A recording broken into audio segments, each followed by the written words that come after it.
1572 জন এখন দেশে করোনায় আক্রান্ত। শেষ 24 ঘন্টায় 2019টি নমুনা পরীক্ষায় 341 জনের শরীরে মিলেছে কোভিড-19-এর অস্তিত্ব। 1 মাস 8 দিনে প্রাণ গেল 60 জনের। শেষ 24 ঘন্টায় করোনা ভাইরাসের সঙ্গে যুদ্ধ করে মারা গেলেন আরও 10 জন। আইসোলেশনে এখনও কোভিড-19-এর সঙ্গে যুদ্ধ করছেন 461 জন। শেষ 24 ঘন্টায় নতুন করে আইসোলেশনে পাঠানো হয়েছে 37 জনকে। দেশ জুড়ে চলছে লকডাউন। ওদিকে 1,35,000-এর কাছাকাছি সংক্রমিত, 21 লাখের কাছাকাছি সারা বিশ্বে। সবচেয়ে বেহাল অবস্থা যুক্তরাষ্ট্র আর ফ্রান্সে। বিশ্বের অন্যতম ঘনবসতিপূর্ণ বাংলাদেশ এখন কোভিড সংক্রমণের চতুর্থ ধাপে। চলছে কমিউনিটি ট্রান্সমিশন, হাতে হাতে ছড়াচ্ছে ভাইরাস। আরও ব্যাপক মাত্রায় ছড়িয়ে পড়লে কি পরিণতি ঘটবে? যারা ভুগছেন বা ভুগতে পারেন বলে খানিক সন্দেহ, কি করবেন তারা? দর্শক, আমরা আছি আপনাদের পাশে করোনা সেল নিয়ে। আপনার প্রশ্নের সরাসরি উত্তর দেবেন একজন বিশেষজ্ঞ ডাক্তার। পরামর্শ পেতে সরাসরি ফোন করুন 98240502 এই নম্বরে। টিভি সেটের পাশাপাশি ফেসবুকেও যুক্ত থাকতে পারবেন প্রতিদিন দুপুর 3:30 থেকে বিকেল 4:30 পর্যন্ত। সঙ্গে আছি আমি আখলাকুস সাফা। আর আজ আমাদের সাথে আছেন ঢাকা মেডিকেল কলেজের মেডিসিন বিশেষজ্ঞ অধ্যাপক ডাক্তার রোবেদ আমিন। ডাক্তার রোবেদ আমিন, আপনাকে স্বাগত আমাদের করোনা সেল অনুষ্ঠানে। আমাদের এই অনুষ্ঠানে ফোন করে মানুষজন বিভিন্ন সমস্যার কথা বলবেন। একই সঙ্গে আমরা ফেসবুকেও জানতে পারছি কার কি সমস্যা রয়েছে। আমি শুরুতেই যে বিষয়টি সম্পর্কে আপনার কাছে জানতে চাই সেটি হচ্ছে, আমরা শেষ যে তথ্য পেলাম সেই তথ্যের মধ্যে দেখতে পাচ্ছি যে 10 জন মারা গেলেন, তাদের মধ্যে একজন তরুণ রয়েছেন এবং 61 থেকে 70 বছর বয়সী রয়েছেন আরও 5 জন। সব মিলিয়ে বলাই যায় যে আসলে আমাদের চিকিৎসার যে অবস্থা, সেই অবস্থা এখন কেমন চলছে। যারা পরীক্ষা করাতে চাইছেন তাদের পরীক্ষার জন্য অবকাঠামো এবং জেলায় জেলায় বিভাগে বিভাগে সেই বিষয়গুলো এখনো প্রস্তুত হয়েছে কিনা, আপনি যেখানে রয়েছেন সেখানকার অবস্থা কি? ধন্যবাদ আপনাকে আপনার প্রশ্নের জন্য। আমি বলবো যে আমাদের প্রতিদিনে যদি হিসাবটা আমরা দেখি তাহলে আমাদের কিন্তু রোগীর সংখ্যা ধীরে ধীরে বেড়ে যাচ্ছে। কমিউনিটি যখন ট্রান্সমিশন হয় তখন কিন্তু খেয়াল করতে হবে যে ট্রেন্ডসটা যদি আস্তে আস্তে ধীরে ধীরে বাড়তে থাকে তাহলে কিন্তু একটা সময় আসবে হয়তো আমরা অন্যান্য দেশের মতো সরাসরি এপিডেমিক কার্ভের একেবারে পিকে চলে যেতে পারি।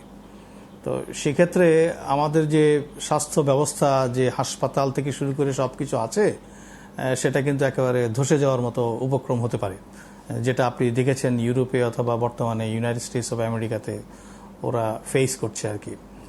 তো আমি বলবো যে আমাদের যে সিচুয়েশনটা আছে এটাকে যদি আরও ভালো মতো প্রিভেন্টিভ অথবা মিটিগেশন পদ্ধতিগুলোকে নেওয়া যায় তাহলে এটাকে একটা সহনীয় পর্যায়ে রাখা যাবে এবং আমাদের হেলথ সিস্টেমটা যাতে একেবারে ধ্বংস না হয়ে যায়। ডক্টর আমিন, একটা বিষয় জানতে চাই। আমরা যেমন শেষ স্বাস্থ্য অধিদপ্তরের যে তথ্য সেখান থেকে জানতে পারছি 6,977টি আইসোলেশন শয্যা এখন পর্যন্ত প্রস্তুত রয়েছে। আইসিইউর ব্যবস্থা রয়েছে 192টি। সেই হিসেবে আমরা যে হারে আমাদের রোগী বাড়ছে, যেমন এখন বলা যায় আজকে শেষ 24 ঘন্টায় 341 জন এবং প্রতিদিনই সেটি প্রায় দ্বিগুণ হারে বাড়ছে। সেই হিসেবে এই আইসোলেশন ব্যবস্থার মধ্য থেকে নিশ্চয়ই আমরা সবাইকে সেই চিকিৎসা দিতে পারছি না এবং আমাদের আইডিসিআর এর ফোন কল থেকে কিন্তু এখন বলা হচ্ছে হোম আইসোলেশনের কথা। হোম আইসোলেশনটা আসলে কিভাবে নিশ্চিত করা সম্ভব যে ঘরে একই ঘরে 4 জন 5 জন করে বসবাস করেন? এক্স্যাক্টলি, আমি আপনার সঙ্গে একমত যে আমাদের বাংলাদেশের পার্সপেক্টিভে হোম আইসোলেশনটা আসলে একেবারে অসম্ভব। তার কারণ আমাদের মানুষরা আসলে হোম আইসোলেশন, কোয়ারেন্টাইন এগুলো তো বুঝে না। এবং আপনি কাকে হোম আইসোলেশনে রাখবেন যদি কোনো বাসায় 6 থেকে 7 জন লোক থাকে এবং তাদের হয়তো একটাই রুম অথবা ম্যাক্সিমাম 2টো রুম। আমাদের এখানে যে আমরা বলি না বাথরুম ইউজ করবেন, এমনও তো আছে যে ঘরেই কোনো বাথরুম নেই, অনেক দূরে গিয়ে করতে হয়। তাহলে এইসব মানুষের জন্য আপনি হোম আইসোলেশন কিভাবে করবেন? এই জন্য আমাদের জন্য যেটা সবচেয়ে বেশি প্রয়োজন সেটা হচ্ছে ইনস্টিটিউশনাল আইসোলেশন। তার মানে আপনি দেখবেন বাইরের দেশে ওরা স্টেডিয়াম নিয়ে নিয়েছে, বিশাল বিশাল নাইটিঙ্গেলের মতো জায়গা নিয়ে নিয়েছে ইউনাইটেড কিংডম। কী করলো ওরা? সেই জায়গাতে বিভিন্ন বেড তৈরি করলো হাজারে হাজারে, এবং সেখানে একটা স্ট্যান্ডার্ড অপারেটিং প্রসিডিউরের মাধ্যমে করা হচ্ছে যাতে একটা বেডের থাকে আরেকটা বেডের 6 ফিট দূরত্ব থাকে। ইভেন আপনি টেন্ট করে ফেলছে অনেক দেশ যাতে প্রত্যেকটা রোগীকে আইসোলেটেড ভাবে রাখা যায়। আমি মনে করি যে আমাদের যদি আমরা চূড়ায় চলে যাই তাহলে আমাদের এখনই সেসব ব্যবস্থা করে নিতে হবে। ইনস্টিটিউশন আইসোলেশন ছাড়া আমাদের বাংলাদেশে এই হোম আইসোলেশন করা সম্ভব নয়।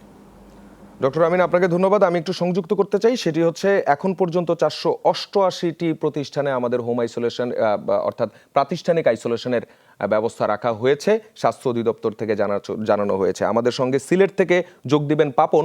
পাপন, আপনার প্রশ্নটি করুন। ডক্টর আমিন আপনাকে শুনতে পাচ্ছেন? আসসালামু আলাইকুম। আমি আমি আমি একটা প্রশ্ন করতে চাই যে আমি গত এক সপ্তাহ আগে আমি ওই বাজার থেকে খুব চৈত্রের দাবদাহের মধ্যে বাজার থেকে আমি একটা কোকাকোলা খেয়েছিলাম, ঠান্ডা ঠান্ডা কোকাকোলা খাওয়ার পরে আমার ওই বাম সাইডের টংসিলে একটু মানে সমস্যা দেখা দেয় আর কি, তো মানে প্রচন্ড ব্যথা হয়। পরবর্তীতে আমি ব্যথানাশক ট্যাবলেট নাপা খেয়েছি, এরপরে আপনার ফেনাটিন জাতীয় ট্যাবলেট ওটা খেয়েছি। তারপরে আমি ঠান্ডা গরম পানি লবণ দিয়ে গড়গড়া প্রতিদিন 2-4 বার করেছি।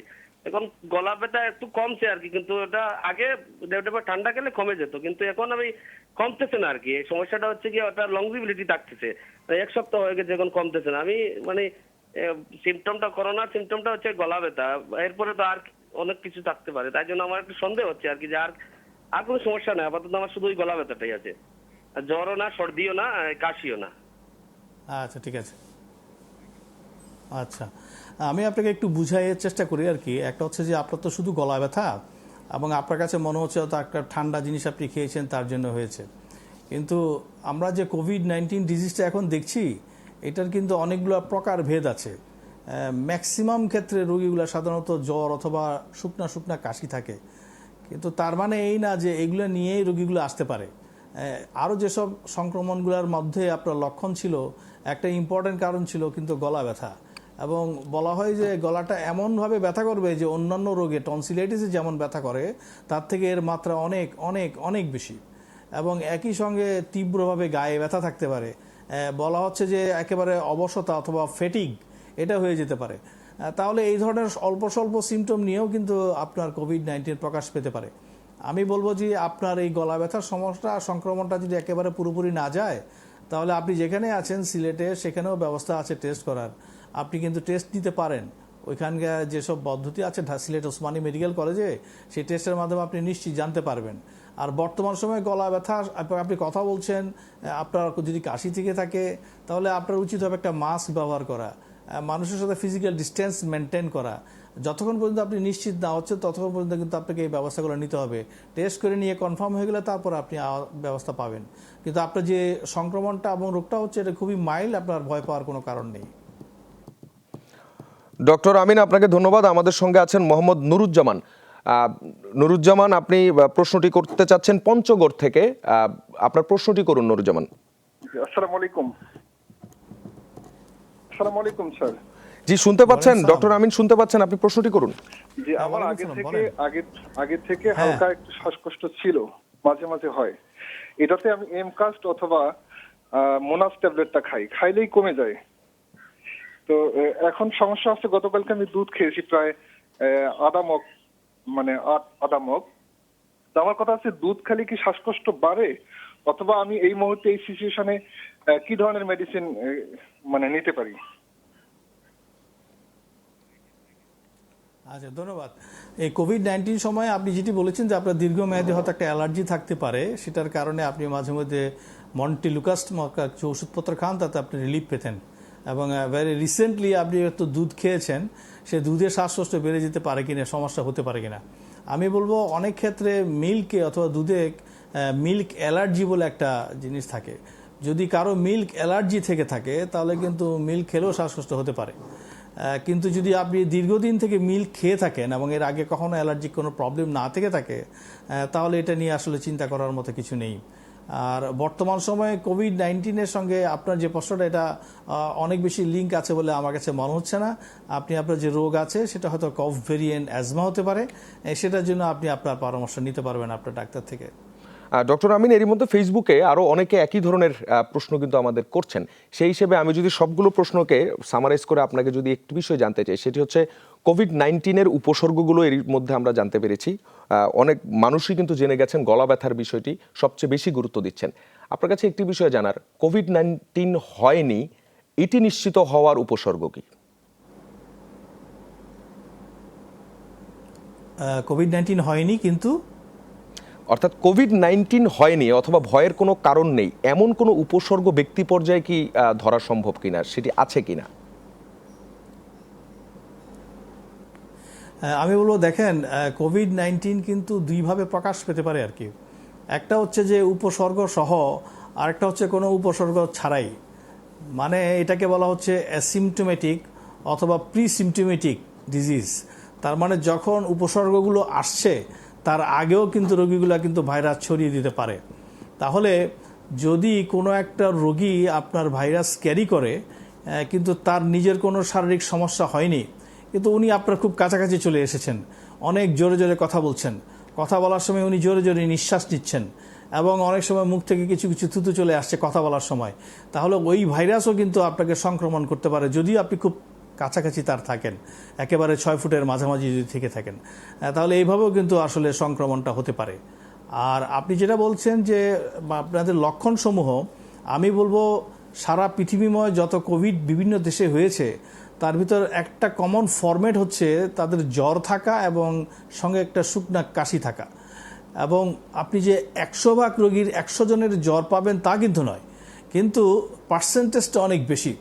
এটা বিভিন্ন দেশের যে পরিমাপ দেখা হয়েছে তাতে পার্সেন্টেজটা 46 থেকে একেবারে 88% মতো ছিল। আবার ঠিক একই রকমভাবে এই শুকনো শুকনো যে কাশির কথা বললাম সেটার মাত্রাও ছিল অ্যারাউন্ড 60 থেকে 70%।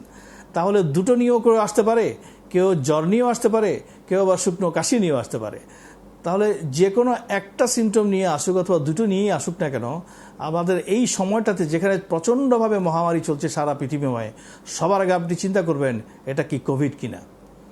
অর্থাৎ এই ধরনের লক্ষণগুলোতে যারা এরই মধ্যে ভুগছেন তারা অবশ্যই কোভিড-19 যে পরীক্ষা, সেই পরীক্ষা আপনার নিকটস্থ যেখানে রয়েছে সেই জায়গায় পরীক্ষা করানোর অবশ্যই চেষ্টা করুন এবং সামাজিক দূরত্ব নিশ্চিত করি। আমাদের সঙ্গে চট্টগ্রাম থেকে আছেন শওকত আকবর, আপনার প্রশ্নটি করুন আকবর। জি স্যার, আসসালামু আলাইকুম। আমি শওকত বলছি চট্টগ্রাম থেকে। জি, আপনার প্রশ্নটি করুন। স্যার, আমি সমস্যা হচ্ছে গত সপ্তাহখানিক ধরে আমার সর্দি কাশি নাই, কিন্তু আমার প্রচন্ড শরীর ব্যথা করে। এইটাতে কোনো সিমটম আছে কিনা কাশি ছাড়া বা শুধু শরীর ব্যথা? আচ্ছা, হ্যাঁ, প্রচন্ড ব্যথা আচ্ছা, করে হাঁটতে, কোনো জ্বর নেই, আপনার সর্দি কাশি নেই, শুধুমাত্র গায়ে ব্যথা? প্রচন্ড ব্যথা। শুধুমাত্র গায়ে ব্যথা সাধারণত আপনার কোভিড-19 খুব একটা গুরুত্বপূর্ণ লক্ষণ নয়, কারণ গায়ে ব্যথার অনেক অনেক কারণ আছে।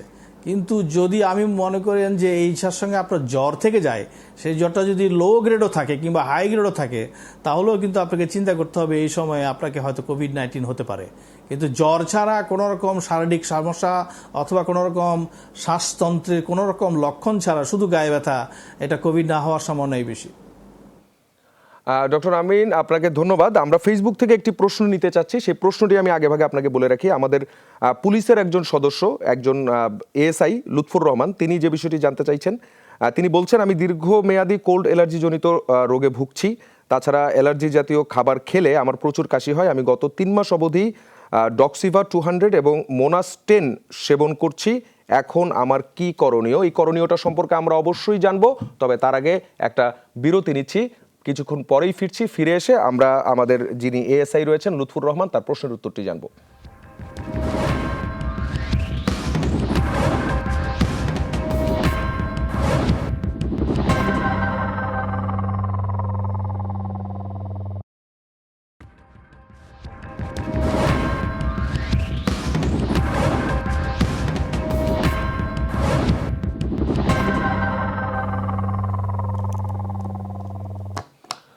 দর্শক, আবারও স্বাগত। করোনা সেলে আমাদের সঙ্গে রয়েছেন ঢাকা মেডিকেল কলেজের মেডিকেল বিশেষজ্ঞ অধ্যাপক, মেডিসিন বিশেষজ্ঞ অধ্যাপক ডাক্তার রোবেদ আমিন। আমরা ডাক্তার রোবেদ আমিনের কাছে যেতে চাই। বিরতির আগে আমাদের সঙ্গে একজন পুলিশ সদস্য ছিলেন ফেসবুকে, তিনি জানতে চেয়েছেন, আমরা তার প্রশ্নের উত্তরটি জানতে চাইছি।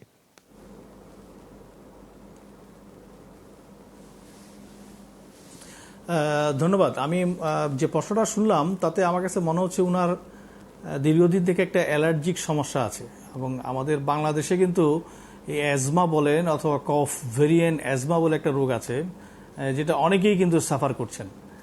এখন তাদের যেটা হয়, যখন কোনো সিজন চেঞ্জ হয়, শীতের থেকে গরম অথবা হঠাৎ করে গরম বেড়ে গেল, তখন কিন্তু তাদের সমস্যাটা বেড়ে যায়। সেটা কাশিও হতে পারে, শ্বাসকষ্টের সমস্যা হতে পারে। তা বর্তমান সময়ে যে কাশি হচ্ছে, শ্বাসকষ্ট, কোভিড-19 হচ্ছে, তার সঙ্গে এই জন্য অনেকেই চিন্তা করে ফেলতে পারেন যে আমারও কি এই ধরনের রোগ হয়ে গেল কিনা। আমি বলবো, যদি আপনার আগে থেকে অ্যালার্জির সমস্যাটা ভালো কন্ট্রোল থাকে, তাহলে দেখেন গত 10 দিনের মধ্যে হঠাৎ করে জ্বর এসে হঠাৎ করে ড্রাই কাফ হয়ে আপনার সমস্যা বেড়ে গেল কিনা। যদি সেটা হয়ে যায় তাহলে হয়তো আপনি ভাববেন যে আবার কি কোভিড-19 হলো কিনা। আদারওয়াইজ যদি এমন থেকে থাকে যে আপনার এই কাশিটা দীর্ঘমেয়াদী আছে, 2 মাস 3 মাস থেকে আছে, তাহলে এটা খুব আনলাইকলি যে এটা আপনার কোভিড-19 সমস্যা হবে। তো আমি বলবো, আপনি যে ওষুধটা খাচ্ছেন মন্টেলুকাস, এটা ভালো ওষুধ, কিন্তু অ্যাজমা রোগীর জন্য প্রাথমিক চিকিৎসা হচ্ছে আসলে কিন্তু ইনহেলার, এবং বিভিন্ন ধরনের ইনহেলার আছে। এই ইনহেলারগুলোর মাধ্যমে আসলে আপনার চিকিৎসা নেওয়াটা ভালো হবে বলে আমি মনে করি। ডক্টর আমিন, আমাদের সঙ্গে ফারজানা রয়েছেন ঢাকা থেকে, ফার্মগেট থেকে তিনি প্রশ্ন করছেন। ফারজানা, আপনার প্রশ্নটি করুন। আসসালামু আলাইকুম। আমি যে আমার মেয়ের বয়স 18, এখন ওর শুধু খালি হাঁটছে, আগে থেকে আরো প্রায় 4-5 মাস আগে থেকে এরকম শুধু হাঁটছে। আমি ফ্যাক্স খাওয়াইছি, কিন্তু কমার পর আবার শুরু হয়। আচ্ছা, আপনার মেয়ের কি কোনো জ্বর, কোনো কাশি, অথবা একই সঙ্গে গলা ব্যথা, অথবা একেবারে দুর্বল হয়ে যাওয়া, এই ধরনের কোনো সমস্যা আছে? কিছুই না। আচ্ছা, ধন্যবাদ। আমি বলবো যে আপনার মেয়ের যে সমস্যাটা হয়েছে এটা হচ্ছে অ্যালার্জিক রাইনাইটিস বলে একটা রোগ আছে। এই অ্যালার্জিক রাইনাইটিস হচ্ছে অনেকটা অ্যাজমা যাদের হয় ঠিক একই ধরনের রোগ, কিন্তু অ্যালার্জিটা শুধু নাকে থাকে, আপনার শ্বাসতন্ত্র অথবা গলায় থাকে না। তো এই দ্বারাও ভালো চিকিৎসা আছে, আপনি যেটা ওষুধ দিয়েছেন সেটা দিতে পারেন, কিন্তু আমি বলবো যে আপনি আপনার লোকাল ডক্টরকে জিজ্ঞেস করেন যে নাকে ব্যবহার করার মতো কোনো স্প্রে আছে কিনা। অনেকগুলো ভালো ভালো স্প্রে নাকের পাওয়া যায়, যার মাধ্যমে হাঁচির সমস্যা অনেক ভালো সমাধান করা যাবে। আর ডক্টর আমিন, আপনার কাছে খুব সংক্ষেপে আরেকটি বিষয় জানতে চাই, সেটি হচ্ছে যে কোভিড-19 থেকে দূরে থাকার এখন পর্যন্ত সবচেয়ে সহজ উপায় কোনটি, ঘরে ঘরে যেটি পালন করা সম্ভব? আমি বলবো যে সারা বিশ্বে, পৃথিবী, আপনি যদি সাইন্টিফিক্যালি চিন্তা করেন, আপনি যেটা বলছেন যে প্রতিকার অথবা সবচেয়ে ভালো সমস্যার সমাধান হচ্ছে ফিজিক্যাল ডিস্টেন্স। এবং এই ফিজিক্যাল ডিস্টেন্সটা শুধুমাত্র আপনি বাইরে রাখলেই হচ্ছে না, ঘরের ভেতরেও রাখতে হচ্ছে কিন্তু। এবং একটা সময় বলা হয়েছিল এটা 1 মিটারই যথেষ্ট, কিন্তু পরবর্তীতে গত 1 মাসে যেসব সায়েন্টিফিক এভিডেন্সগুলো চলে এসেছে তাতে দেখা যাচ্ছে যে এটা কিন্তু প্রায় 2 মিটার পর্যন্ত অথবা 6 ফিট দূরত্ব পর্যন্ত কিন্তু ট্রান্সমিট হতে পারে, শ্বাসের মাধ্যমে বলেন অথবা হাঁচি কাশির মাধ্যমে বলেন। সুতরাং আপনি যদি বাসায়ও থেকে থাকেন, এই ফিজিক্যাল ডিস্ট্যান্সিং যদি মেনটেন করেন, তাহলেই কিন্তু সবচেয়ে ভালো আপনার প্রতিরোধ হবে। তার কারণটা হচ্ছে ভাইরাসের কিন্তু কোনো হাত পা নেই, ও কিন্তু যাবে না। ও যদি কোনো একটা মানুষ থেকে কোনো একটা মানুষের কাছে যেতে হয়, মানুষকেই কিন্তু হাঁটতে হবে, চলতে হবে। আপনি যদি এই মুহূর্তে সারা পৃথিবীর মানুষকে একেবারে দাঁড়া করা রাখাতে পারেন আগামী 14 দিন, তাহলে কিন্তু ভাইরাস এই পৃথিবীতে আর থাকবে না। সেটা সম্ভব না, তবে পৃথিবী জুড়ে আমরা সবাই এই ভাইরাসের সঙ্গে ফাইট করছি, এরই সঙ্গে সোশ্যাল ডিস্টেন্সিং যেটি বলা হচ্ছে, এবং আপনি যেটি বলছিলেন ঘরের মধ্যে যে ডিস্টেন্স মেনটেন করার কথা বলছেন, এটি আসলে কিভাবে মেনটেন করা সম্ভব, এর নিশ্চয়ই কোনো উপায় আমরা আপনার কাছ থেকে জানতে চাইবো। তবে আপাতত আমরা টেলিভিশনের পর্দা থেকে বিদায় নিচ্ছি, ফিরে আসছি কিছুক্ষণের মধ্যেই আমাদের যমুনা টেলিভিশনের যে ফেসবুক পেজ, অর্থাৎ facebook/যমুনা টেলিভিশন, এই পেজে আমরা ফিরে আসছি। আমাদের সঙ্গে থাকছেন ডাক্তার রোবেদ আমিন। আপনারা আপনাদের প্রশ্নগুলো করতে থাকুন।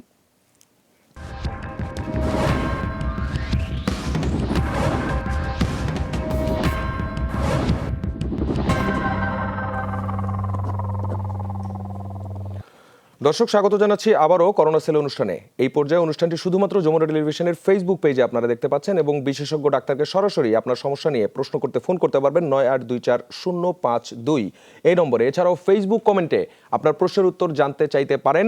সাথে আছেন ঢাকা মেডিকেল কলেজের মেডিসিন বিশেষজ্ঞ অধ্যাপক ডাক্তার রোবেদ আমিন। ডক্টর রোবেদ আমিন, আপনার কাছে যে প্রশ্নটি আগে ছিল আমরা সেটি একটু বিস্তারিত জানতে চাইছি। অর্থাৎ যারা বাসায় থাকছেন, বাসায় এই দূরত্বটা তারা কিভাবে মেনটেন করবেন? ফিটের হিসাব কিন্তু এখনো পর্যন্ত আমরা ঠিকঠাক করতে পারিনি। আমাদের বাইরে আমরা দেখেছি যারা জরুরি প্রয়োজনে বেরোবেন তাদের জন্য আলাদা আলাদা সার্কেল করে দেওয়া রয়েছে, সেই সার্কেল থেকেও কিন্তু আমরা এখন পর্যন্ত ধারণা নিতে পারিনি। আপনি প্রতিদিন টেলিভিশনের নিউজে নিশ্চয়ই দেখছেন যে আমরা ঠিকঠাক দূরত্ব মানছি না, আমরা লকডাউন মানছি না, এখনও শহর এলাকাগুলোতে সেগুলো নিশ্চিত করা যাচ্ছে না। এই জন্য আমাদের এই অবস্থায় আইনশৃঙ্খলা রক্ষাকারী বাহিনী মানুষজনকে সাজা পর্যন্ত দিতে হচ্ছে। এই অবস্থায় বাসায় কিভাবে তারা এটি মেনটেন করবেন, কোনো সহজ পদ্ধতি আছে কিনা? আমি বলবো খুবই ডিফিকাল্ট। একেবারে বাইরে যে যা অবস্থা আছে, বাসার ভিতরে তো আরো ডিফিকাল্ট। তার কারণ বাসায় থাকছে, দেখেন আপনার সঙ্গে সবচেয়ে প্রিয় মানুষজন, তাই না? আপনার স্ত্রী, আপনার ছেলে মেয়ে, আপনার বাবা মা, ভাই বোন। আপনি যদি বলেন তুমি আমার থেকে 6 ফিট দূরত্ব থাকো, তুমি আমার থেকে 6 ফিট দূরত্ব থাকো, এটা তো আসলে খুব ডিফিকাল্ট। কিন্তু আমি বলবো যে বর্তমান যে সময়টা আছে, এখানে দেখতে হবে আসলে ঠিক কারা খুব বেশি রিস্কে আছে। যেমন ধরেন আমরা যারা ডাক্তারি করি, প্রতিনিয়ত কিন্তু বিভিন্ন রোগী দেখছি আর কি, এবং এই যে আমরা বিভিন্ন সময় রোগী দেখছি, এই রোগীগুলোর মাধ্যমে আমরা হয়তো এফেক্টেড হয়ে যেতে পারি। এবং আমরা যদি এফেক্টেড হয়ে, আমরা কিন্তু ওই যে বললাম আপনাকে কিছুক্ষণ আগে যে অ্যাসিমটোমেটিক অথবা প্রিসিমটোমেটিক থাকতে পারে, সেক্ষেত্রে বড় সমস্যা হচ্ছে আমরা যখন বাসায় আসব তখন কিন্তু এটা আমাদের পরিবার অথবা অন্য কারো চলে যেতে পারে। এবং আপনারা খেয়াল করে থাকবেন, যদি বয়স্ক লোক থেকে থাকে, কোনো রোগ শোক থেকে থাকে, ডায়াবেটিস থেকে শুরু করে প্রেশার, তখন কিন্তু এটা সিরিয়াসনেসটা অনেক বেশি আসে। তো সেই জন্য আমি বলবো যে এইসব রিস্ক গ্রুপ যারা আছে তারাই কিন্তু বেশি সময় চেষ্টা করবে বাসায় ডিস্টেন্সটা মেনটেন রাখার, নিজের প্রয়োজনে না, পরিবারের অন্যদের সুরক্ষার জন্য। আরেকটা হচ্ছে এখনকার সময় কিন্তু দেখবেন যে মানুষজন কিছুটা ডিস্টেন্সিং এমনিই মেনটেন করে, কারণ আমাদের তো ফেস বুকিং করার একটা টেন্ডেন্সি সব মানুষের মধ্যে চলেই আসছে। তাহলে এই সময়টাতে এই অংশগুলোকেও একেবারে ডিসকারেজ করা যাচ্ছে না, কারণ কিছু না কিছু করতে হবে। আমি বলবো যে আপনি কম্পিউটার বলেন, টেলিভিশন বলেন, এগুলোকে সেপারেটলি ডিফারেন্ট জায়গায় রাখতে পারেন। টেবিল এবং চেয়ার যেগুলো পড়ালেখা করবে বাচ্চারা, তাকে ডিফারেন্ট জায়গায় লোকেশনে সেটিংটা চেঞ্জ করতে পারেন, যাতে ডিফারেন্টভাবে দূরত্বটা আপনি মেনটেন করতে পারেন। এবং যোগাযোগের ব্যবস্থা কিন্তু ফোন সবসময় থাকবে। আমি সবসময় বলি এটা আসলে সোশ্যাল ডিস্টেন্সিং না, এটা হচ্ছে ফিজিক্যাল ডিস্টেন্সিং, কারণ আমরা সোশ্যালি সবাই কিন্তু একজনের সঙ্গে একজন ক্রমাগত ইন্টারঅ্যাক্ট করতে পারি। বাসায় অবশ্যই ডিফিকাল্ট, কিন্তু যতদূর সম্ভব আমাদেরকে চেষ্টা করতে হবে। ডক্টর আমিন, আপনাকে ধন্যবাদ। আমাদের সঙ্গে ভোলা থেকে আছেন বেলাল, আপনার প্রশ্নটি করুন। ডক্টর আমিন শুনতে পাচ্ছেন আপনাকে? জি, আমার ওই তো প্রায় আরো 2 থেকে 3 মাস আগে একবার শ্বাসকষ্ট হয়েছিল, ঠিক আছে? মানে একবার ওই আপনার এই ধূমপান করার পরে আর কি, আমি একটু ধূমপান করতাম আগে, তারপর ছেড়ে দিয়েছি। তারপর একদিন অনেকদিন পর হঠাৎ একদিন খাওয়ার সময় আর কি শ্বাসকষ্ট হয়েছিল। তো তখন কিছু হয় না, এমনিতেই ভালো হয়ে গেছিলাম। তারপর প্রায় আজ থেকে আরো 1 মাস বা 1.5 মাস আগ থেকেই আপনার একটু শ্বাসের প্রবলেম হয়, শ্বাসকষ্ট হয় আর কি। এখন আমি কি করতে পারি বা কি করলে ভালো হয়? আচ্ছা, আপনার বয়সটা কত আমাকে বলবেন? আপনার বয়সটা কত? প্রায় 25 থেকে 27 এরকম। 25 থেকে 27। আমি বলবো যে আপনি যে সমস্যাটা ভুগছেন সেটা কিন্তু অনেকগুলো কারণ হতে পারে। সাধারণত যারা ধূমপান করেন তাদের একটা রোগ আছে, সেই রোগটা আপনার এই বয়স হওয়ার কথা নয়, ব্রঙ্কাইটিস। এটা আরো অনেক বয়স্ক মানুষের বেশি হয়। কিন্তু যারা ধূমপান করেন তাদের কিন্তু অ্যাজমা রোগ হতে পারে, শ্বাসকষ্টজনিত রোগ অ্যাজমা হতে পারে। যেহেতু আপনার রোগটা অনেক মাস থেকে, এটা বর্তমান সময়ের কোভিড-19 সঙ্গে কোনো রিলেশন আছে বলে মনে হচ্ছে না। কিন্তু আপনার যদি ধূমপানের অভ্যাস থাকে এবং আপনার যদি অ্যালার্জিজনিত অ্যাজমা থাকে, তাহলে কিন্তু মাঝে মধ্যে আপনার এসব শ্বাসকষ্ট হবে। আপনার প্রথম কাজ হবে ধূমপানে যদি অ্যালার্জেন থাকে সেটা সরাসরি বন্ধ করে দেওয়া, কারণ এটা কিন্তু দুইটা ক্ষেত্রে ভয়ঙ্কর। শুধুমাত্র অ্যাজমার জন্য ভয়ঙ্কর তা নয়, এই কোভিড-19 যত মৃত্যু হয়েছে তরুণদের, তাদের অনেকেই কিন্তু ধূমপান করতেন। সেজন্য আমি বলবো আপনার সাবধানতা অবলম্বন করা উচিত। এবং একই সঙ্গে আপনার যে শ্বাসকষ্টটা হচ্ছে, এটা আপনার কাছাকাছি যেখানেই যে কোনো ডাক্তার থেকে থাকেন না কেন, তার সঙ্গে পরামর্শ করে অ্যাজমার সঠিক চিকিৎসাটা নেওয়া উচিত।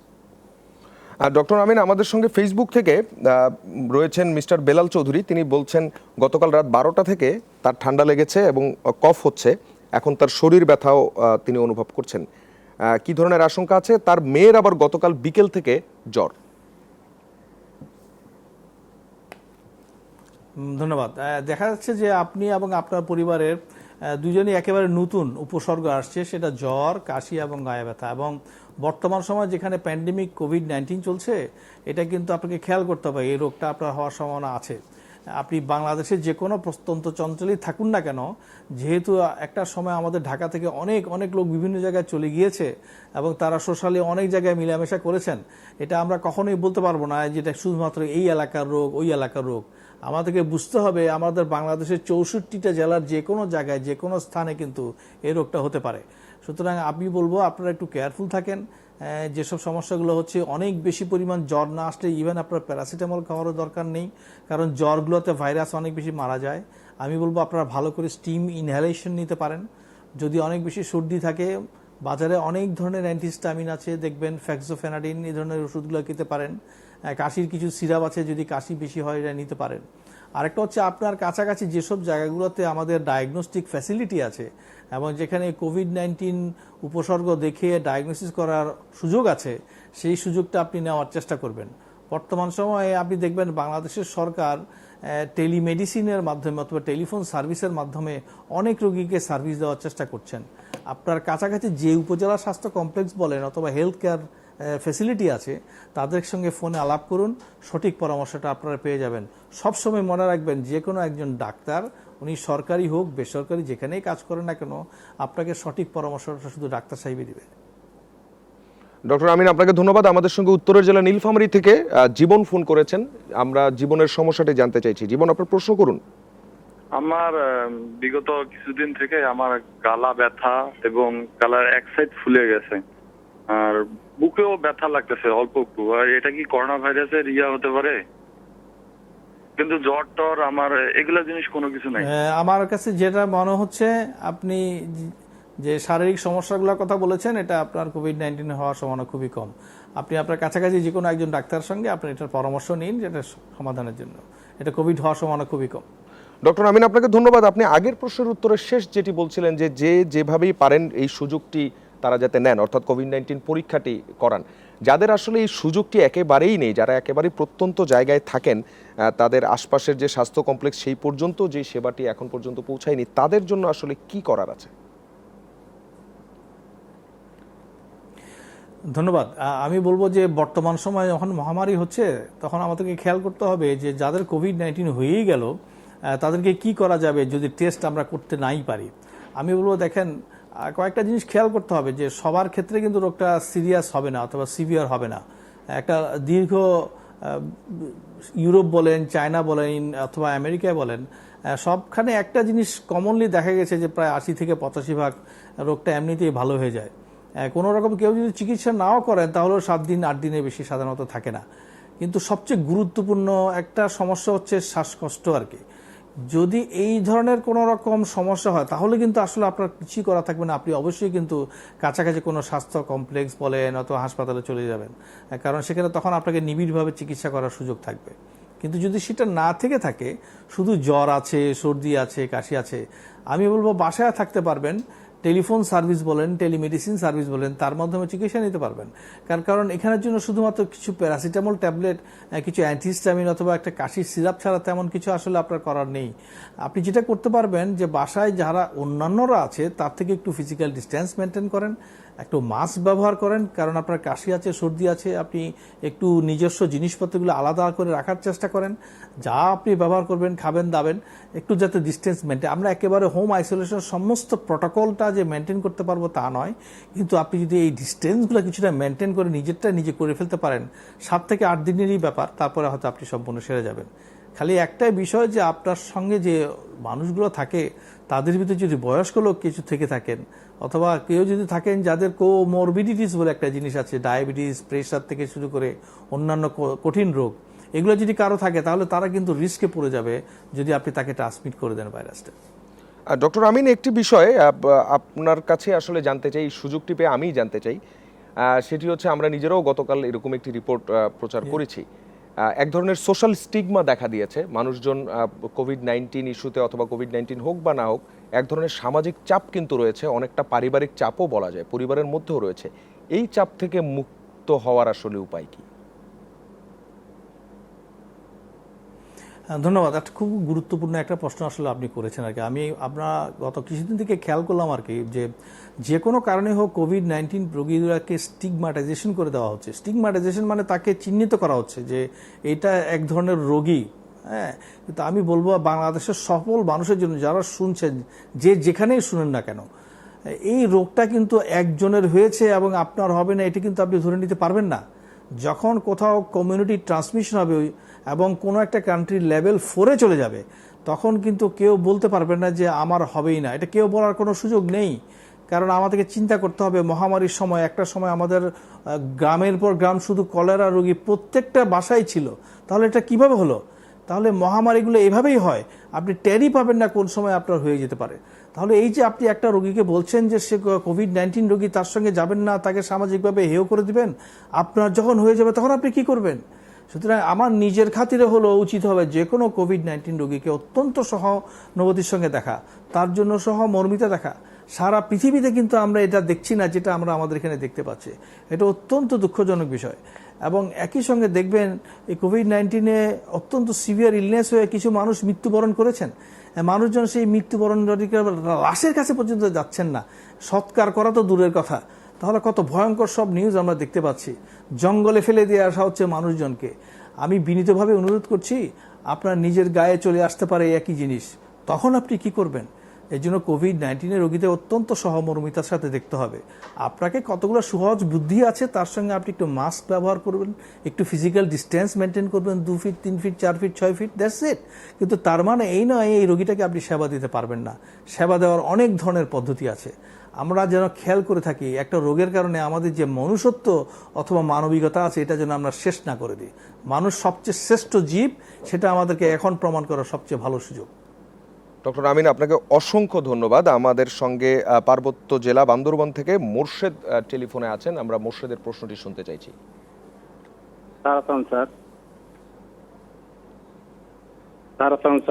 মোর্শেদ, আপনার প্রশ্নটি করুন। স্যার আপনাকে শুনতে পাচ্ছেন? জি স্যার, আমি স্যার পুলিশের এএসআই স্যার। আমি স্যার গত 4-5 দিন আগে থেকে স্যার আমার স্যার গলা খুসখুসে গলা ব্যথা ছিল স্যার। তো এখন 4-5 দিন আমি ওষুধ খেয়েছিলাম স্যার, এসপ্লাস খেয়েছিলাম স্যার, আর হলো স্যার জিমেক্স 500 খেয়েছিলাম স্যার। কিন্তু স্যার এখন দেখা যাচ্ছে গলা ব্যথাটা স্যার মাঝে মাঝে মনে হচ্ছে যে গলাটা আটকে থাকে। আমার জ্বর, ঠান্ডা, কাশি এগুলো কিছুই নাই স্যার, শুধু স্যার গলা ব্যথা হচ্ছে স্যার। এখন স্যার আমি কি করতে পারি স্যার? ধন্যবাদ। আপনারও একই রকমভাবে সোর থ্রোট অথবা গলা ব্যথা হচ্ছে। তো গলা ব্যথা, সোর থ্রোট কিন্তু একেবারে যে করোনার লক্ষণ অথবা যেটাকে আমরা বলছি কোভিড-19 এটার লক্ষণ তা কিন্তু নয়। কিন্তু একেবারে যে বাতিল করে দেওয়া যাবে সেটাও বলা যাচ্ছে না। এই জন্য আমি বলবো যে আপনি যেটি করেছেন, ওষুধপত্র নিয়েছেন, ওষুধের তো অনেক বেশি ভূমিকা নেই।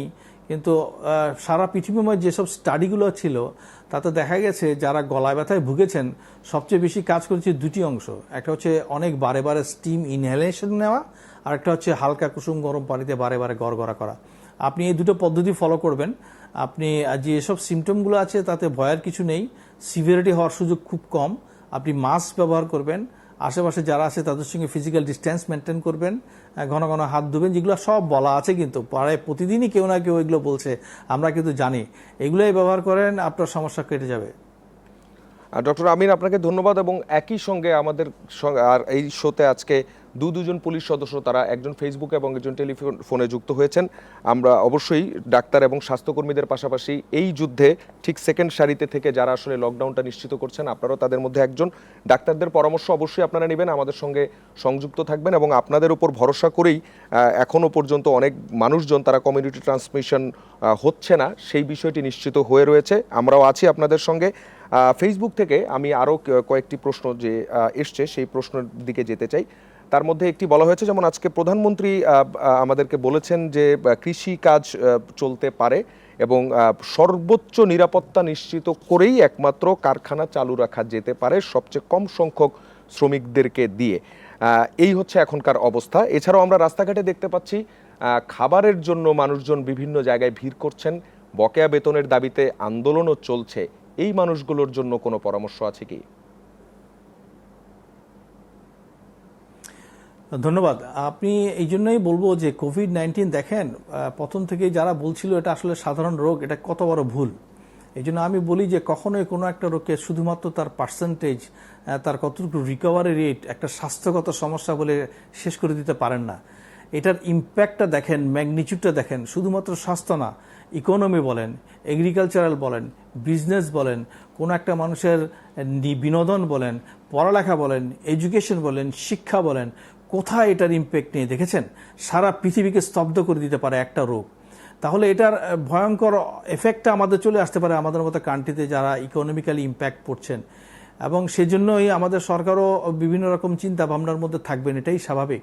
সারা পৃথিবীতেই কিন্তু এটা হচ্ছে, কারণ আপনি কতদিন লকডাউন করে থাকতে হবে এটা কিন্তু আপনি জানেন না। কিন্তু যারা বলছেন যে এটা একটা ম্যাথমেটিক্যাল মডেল, যে আপনি 21 দিন রাখলেন, 5 দিন পরে আবার ছেড়ে দিলেন, তারপরে আবার 28 দিন রাখলেন, কিন্তু আপনি বলতে পারছেন না সেটা একই রকমভাবে, কারণ এক একটা দেশে অথবা এক একটা মহাদেশে এই রোগটা কিন্তু ভিন্নভাবে প্রকারটা দিতে পারে। আচ্ছা, আপনি জানেন না যে সাউথ ইস্ট এশিয়া রিজনে একই মডেল কাজ করবে কিনা, যে মডেলটা ইউরোপ অথবা আমেরিকায় আছে। সুতরাং আমি বলবো যারা শুধুমাত্র মানুষরা বিভিন্ন রকম সময়ের হিসাব দিচ্ছেন, এটা ভুল। সময়ের হিসাব যদি কেউ দেয় তাহলে ভাইরাস দিচ্ছে, কারণ ভাইরাসটা এখনো মিউটেশন হচ্ছে, ইভলভিং হচ্ছে। সুতরাং ওর সময়কে আমরা কিন্তু কুক্ষিগত করতে পারছি না, আমরা অ্যাডজাস্টমেন্ট করে চলার চেষ্টা করছি, মিটিগেশন। তো সেটা আমরা যে পর্যায়ে চলে গেছি, যদি আমাদের ইকোনমি একেবারে শেষ হয়ে যায় সে বিষয়ে তো আমাদের সরকার দেখতে হবে। এই জন্য প্রধানমন্ত্রী যেটা বলেছেন এটা অনেক লজিক্যাল, কিন্তু দেখতে হবে এই লকডাউন থাকা অবস্থায়ও আমরা একেবারে ডিস্টেন্স মেনটেন করে আমাদের এগ্রি পার্টটা বলেন অথবা আমাদের মিল কারখানাগুলো কীভাবে করতে পারে। এবং এমনও হতে পারে যেমন ধরেন কিছু সংখ্যক মানুষ অল্প কিছুদিন কাজ করলো, তো ওরা চলে গেলেন, তাহলে আরেকটা গ্রুপ এসে গিয়ে কাজ করলো। এইভাবে রোটা সিস্টেমে অথবা রোস্টার সিস্টেমেও কিন্তু কাজগুলো করা যায়। কিন্তু যেটাই করেন না কেন, যাকেই আপনি ইনভলভমেন্ট করেন না কেন, তাকেই কিন্তু ওই সুরক্ষাগুলোকে মেনটেন করতে হবে, তাদের নিজস্ব সুরক্ষা এবং একই সঙ্গে ফিজিক্যাল ডিস্টেন্স। এটা করে নিয়ে গিয়ে ধীরে ধীরে ধীরে ধীরে হয়তো লকডাউনটাকে তুলে দেওয়া যাবে। আগে থেকে কেউ প্রিজুডিস বলতে পারবেন না যে এত তারিখে গিয়ে আমরা লকডাউন শেষ করে দেবো। ডক্টর আমিন, আপনাকে অসংখ্য ধন্যবাদ।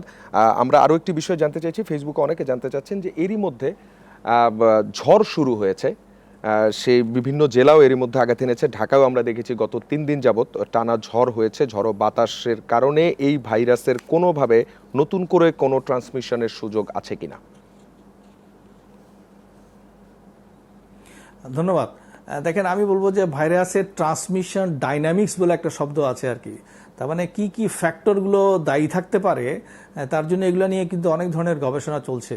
মাঝখানে দেখবেন যে টেম্পারেচার, হিউমিডিটি নিয়ে একটা গবেষণা চলে আসছিল। মানুষজন বলল যে আমাদের এখানে হবে না, আমাদের এখানে গরম, কিন্তু দেখছেন তো আমরা কিভাবে পিকে চলে যাচ্ছি। তাহলে ওই তথ্যগুলো সঠিক নয়। ঠিক একই রকমভাবে হিউমিডিটির কথা বলা হয়, আমাদের অনেক হিউমিডিটি, আমাদের এখানে এটা হবে না, কিন্তু সেটাও সঠিক নয়। আমি বলবো কোনো একটা ভাইরাসের ট্রান্সমিশন যখন হবে, এগুলো অনেকগুলো ফ্যাক্টরের উপর নির্ভরশীল। শুধুমাত্র টেম্পারেচার বলেন, রেইন বলেন, ঝড় বলেন, অথবা এটার উপর নির্ভর করে না। এটা নির্ভর করে একটা মানুষের তার ইমিউনিটি কেমন আছে, রোগ প্রতিরোধ ক্ষমতার শক্তিশালী কিনা। এটা নির্ভর করে ভাইরাসের লোডটা কেমন আছে, কি পরিমাণ সে আপনাকে দিয়েছে। নির্ভর করে ভাইরাসটা কি আবার নতুন করে মিউট হয়ে ভয়ঙ্কর হয়ে গেল কিনা, এটা কি আরও ট্রান্সমিশন ক্ষমতা বেড়ে গেল কিনা। এগুলো অনেকগুলো ফ্যাক্টরের উপর কিন্তু নির্ভর করবে ট্রান্সমিশন। শুধুমাত্র ঝড়ের কথা যদি আপনি বলেন অথবা বাতাসের কথা বলেন, তার মাধ্যমে যে এটা অনেক বেড়ে যাবে অথবা কমে যাবে এমন কোনো সায়েন্টিফিক কিন্তু অথবা কোনো গাণিতিক হিসাব নেই। আপনি সেটা বলতে পারতেন যদি কোনো অ্যারোজল জেনারেটিং ভাইরাস হতো, মানে বাতাসে বাতাসে ছড়িয়ে যাচ্ছে এমন যদি কোনো ভাইরাস হতো তাহলে সেটা বলা যেত, কিন্তু সেটা সেই ধরনের ভাইরাস নয়। এটা প্রমাণিত বিশেষজ্ঞের মতে অথবা সায়েন্টিফিক্যালি যে এই ভাইরাসটা দুইভাবে অনেক বেশি ট্রান্সমিট হয়। একটা হচ্ছে ড্রপলেট ইনফেকশন, আরেকটা হচ্ছে আপনার কন্ট্যাক্ট। কিন্তু ড্রপলেট যে ইনফেকশন আমরা বলছি, এর ভিতর রিসেন্ট যেসব সায়েন্টিফিক এভিডেন্স আসছে তাতে দেখাচ্ছে মাইক্রো ড্রপলেটস বলে একটা জিনিস আছে যেটা এয়ারে কিছুক্ষণ থেকে যেতে পারে। মানে মনে করেন যে আপনি একটা রুমের ভিতর 8 থেকে 10 জন রয়ে গেলেন, তো কাছাকাছি 2 জন আছেন 3 ফিটের কাছাকাছি, বাকিরা অনেকটুকু দূরে, 8 থেকে 9 ফিট দূরে। কিন্তু মাইক্রো ড্রপলেট যদি আপনি এখানে রেখে দেন দীর্ঘ সময়, তাহলে কিন্তু এই 10 জনের সবাইকেই কিন্তু সে এফেক্ট করে ফেলতে পারে। তার জন্য সবচেয়ে সহজ পদ্ধতি কি, এই মাইক্রো ড্রপলেট চলে যাবে যদি এই জায়গাতে আপনি জানালাটা খুলে দেন অথবা দরজাটা খুলে দেন, এই কিন্তু অল্প সময়ের মধ্যেই চলে যাবে। সুতরাং আমি বলবো যে বদ্ধ ঘরে থাকার থেকে এখন সবচেয়ে ভালো হচ্ছে বড় এরেশনে থাকা, ওপেন জায়গায় যদি আপনি রাখতে পারেন অথবা যদি আপনার জানলা অনেক বেশি খুলে দিতে পারেন, মাইক্রো ড্রপলেটও কিন্তু তখন থাকবে না। ডক্টর আমিন, আপনাকে অসংখ্য ধন্যবাদ। অনেকের প্রশ্নেরই একসঙ্গে অনেকগুলো উত্তর আপনার শেষ উত্তরের মধ্য দিয়ে আমরা পেয়ে গিয়েছি। আপনাকে ধন্যবাদ। একই সঙ্গে আমাদের সঙ্গে ফেসবুকে এবং টেলিফোনে যারা যুক্ত ছিলেন তাদের সবাইকে ধন্যবাদ। আজকের মতো করোনা সেলের আয়োজন এ পর্যন্তই। আগামীকাল আবারও দেখা হবে ঠিক একই সময়। এতক্ষণ সঙ্গে থাকার জন্য ধন্যবাদ সবাইকে।